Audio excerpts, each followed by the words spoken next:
Você sabia que nem todo mundo gosta das mesmas coisas quando o assunto é sexualidade? Fantasias, práticas sexuais, isso varia muito de pessoa para pessoa. Mas qual é o limite do normal? E quando é que isso passa a ser um problema clínico de verdade? Hoje a gente vai esclarecer uma confusão muito comum na prática clínica. Qual é a diferença entre parafilia e transtorno parafílico? Esse é um tema que muitas vezes deixa os profissionais inseguros. Profissionais que não têm formação na área da sexualidade normalmente não têm a menor ideia de como conduzir uma escuta ética e eficaz quando o paciente relata fantasias ou práticas sexuais que são consideradas incomuns. Muitas vezes a gente vai tender a patologizar e a tratar de uma forma antiética esses pacientes. Então, se você quer saber como fazer essa distinção e como lidar com esses pacientes, fica comigo aqui até o final do vídeo. Vamos começar dizendo que, na maioria das vezes, a palavra parafilia ela é usada de forma equivocada, como se fosse um sinônimo de transtorno ou patologia. Atualmente, a gente entende que, apesar do nome parafilia ter lá suas origens em alguma coisa que era considerado patológico, hoje em dia a gente entende que uma parafilia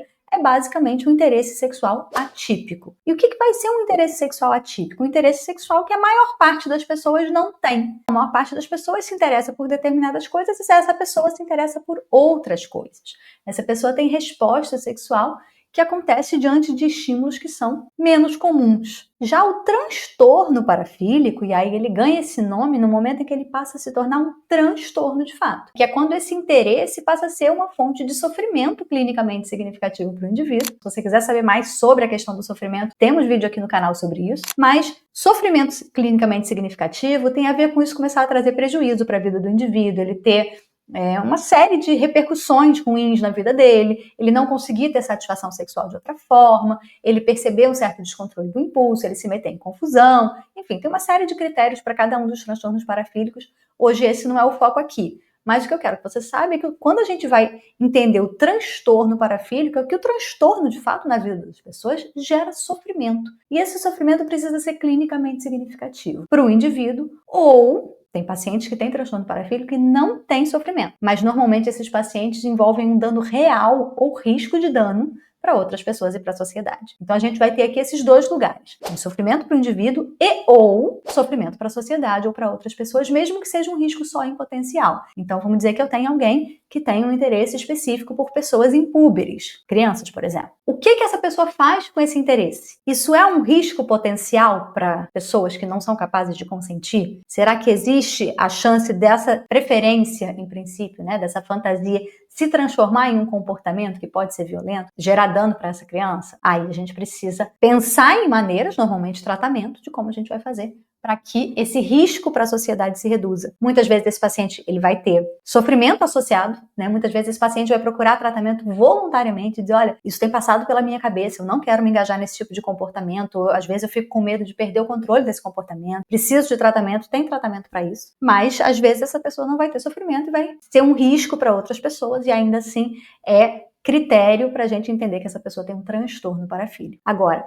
quer dizer que qualquer pessoa com interesse atípico vai ter um transtorno? Claro que não. E não é nosso papel julgar, patologizar ou corrigir o desejo de ninguém se isso não está trazendo nem sofrimento clinicamente significativo, nem risco. O nosso papel é sempre olhar o sofrimento e o risco. E aqui entra um ponto importante. Muitos profissionais sentem desconforto ao escutar relatos de desejos ou práticas que fogem de um padrão normativo socialmente aceito. E esse desconforto, às vezes, acaba sendo usado pelos profissionais que não são treinados na área da sexualidade como um sinal de que tem alguma coisa errada. Então, nossa, isso é esquisito, nossa, isso é estranho, nossa, eu nunca ouvi falar sobre isso, nossa, isso aí só pode ser patológico.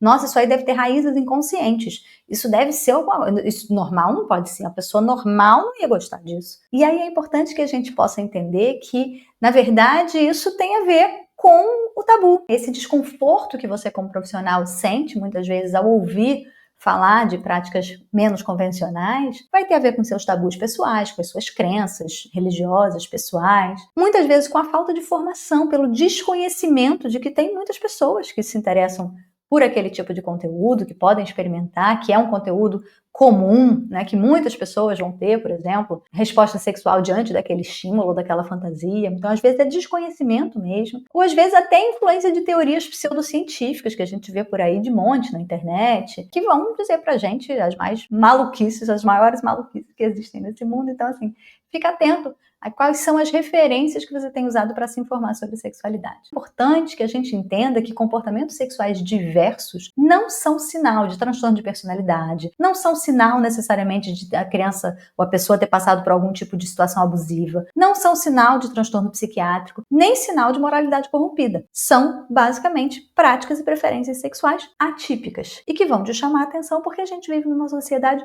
muito normativa. A gente precisa deixar isso muito claro, que muito do que foi e ainda é dito por aí sobre sexualidade não tem nenhuma base científica. É puramente, e às vezes, muitas vezes a gente vai ver pessoas se colocando no lugar de especialista, pessoas se colocando no lugar de profissional de saúde, pessoas se colocando no lugar de dizer que você deve levar para o seu consultório sem necessariamente estar falando alguma coisa que tem amparo na ciência, na ética, inclusive. Então, o que a gente tem, de acordo com a ciência, o que a gente tem no próprio classificação dos transtornos mentais, na própria classificação internacional de doenças, é que, se não estiver trazendo sofrimento clinicamente significativo, não tiver um risco de dano a outra pessoa, um risco potencial de dano, a gente não tem nenhum motivo para patologizar aquela preferência atípica. Então, é importante a gente aqui não confundir a nossa própria opinião, o nosso próprio desconhecimento com um diagnóstico. E é importante que essa escuta seja realmente uma escuta e não uma tentativa de colar um rótulo, que a gente possa investigar, que a gente possa abrir perguntas sobre essa prática, que a gente possa entender melhor sem necessariamente partir do pressuposto de que o que é diferente é necessariamente patológico. E se você não é especialista na área da sexualidade, mas atende demandas que volta e meia vão aparecer no seu consultório, é importante que você saiba pelo menos um básico para poder avaliar, para poder acolher esse paciente com segurança, com ética. E é por isso que eu quero trazer para você hoje aqui algumas perguntas simples e eficazes para você fazer no seu consultório e evitar cair nessas armadilhas que a gente conversou. Então, a primeira pergunta é, quando um paciente relata para você uma fantasia, uma prática, uma preferência sexual que foge do que você está acostumado, você pode se guiar por essas 3 perguntinhas. A primeira é, isso causa algum sofrimento para você? Você se sente angustiado com o que você sente ou com o que você faz? Você sente vergonha, culpa,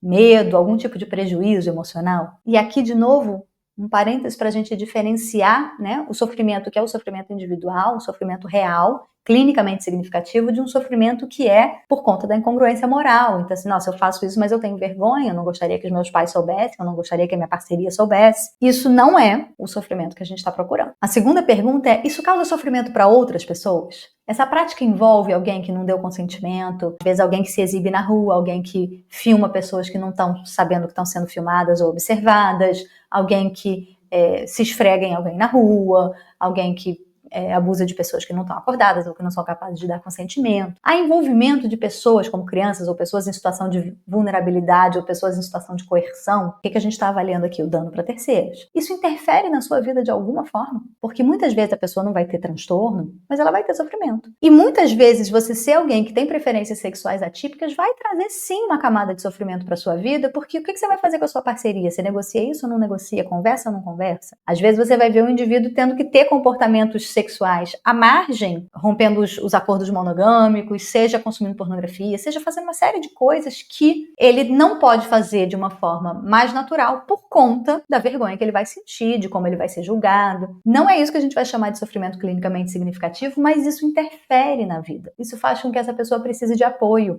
Isso é o que a gente vai chamar de estressor de minorias. Então, essa pessoa, por ela ter comportamentos que são desviantes da média, ela acaba sendo colocada à margem. Ela acaba precisando viver a sua sexualidade de uma forma marginalizada. E aí é importante porque esses pacientes normalmente estão em mais risco, em mais vulnerabilidade para uma série de outros sofrimentos. Sofrimentos relacionais, vulnerabilidades sociais, vulnerabilidades para infecção sexualmente transmissível, enfim, uma série de coisas que você, como profissional, pode ajudar, pode estar ao lado, pode orientar. É importante a gente saber como isso interfere na vida do nosso paciente, porque o que a gente está procurando aqui para entender se isso seria um transtorno ou não? Isso consome muito tempo, isso prejudica as suas relações, você não consegue ter satisfação sexual de outra forma, prejudica o seu trabalho, isso prejudica as suas ações de cuidado, isso prejudica alguma área da sua vida. Então é importante que a gente possa entender como essa questão repercute na vida do indivíduo, para determinar como que a gente pode apoiá-lo da melhor forma. Essas 3 perguntas, elas te ajudam a fazer uma primeira triagem ali sobre essa fantasia típica para a gente entender se é uma parafilia. Mesmo sendo uma parafilia e não sendo patológico, pode ser que sugere algum tipo de sofrimento para esse indivíduo que a gente pode orientar. Se a gente entender que isso é um transtorno, provavelmente ele vai precisar de um profissional especializado na área da sexualidade para, de fato, ajudá-lo a lidar com esse transtorno, ampliar o seu repertório, poder ter uma vida sexual mais saudável, mais satisfatória. E aí, nesse caso, você sabendo fazer essa diferenciação, você consegue encaminhar com muito mais segurança. Você não precisa encaminhar todo mundo, mas você vai poder encaminhar com muito mais segurança. O problema não é o seu paciente ter uma fantasia típica, uma fantasia diferente. O problema é quando ela causa sofrimento ou quando ela coloca alguém em risco. Como profissional de saúde, a gente não está aqui para dizer o que as pessoas têm que fazer, para condenar, para normatizar, para julgar. A gente está aqui para avaliar, para escutar e intervir com ética e ciência. Isso começa por você saber perguntar. Se você sabe escutar, se você sabe as perguntas certas que você precisa fazer, você tem muito mais chance de intervir de uma maneira assertiva e não patologizante. E se você quiser aprender mais sobre como fazer isso com segurança, é só conferir os próximos vídeos. Aqui sempre tem conteúdo com ciência sobre sexualidade. E se você quiser saber mais sobre como aprofundar o seu conhecimento na área da sexualidade, aqui na descrição desse vídeo tem um link com todas as minhas ofertas de curso. Temos cursos para todos os níveis, desde cursos mais básicos até curso de pós-graduação na área da sexualidade. Então, fica à vontade para conferir. E a gente se vê no próximo vídeo.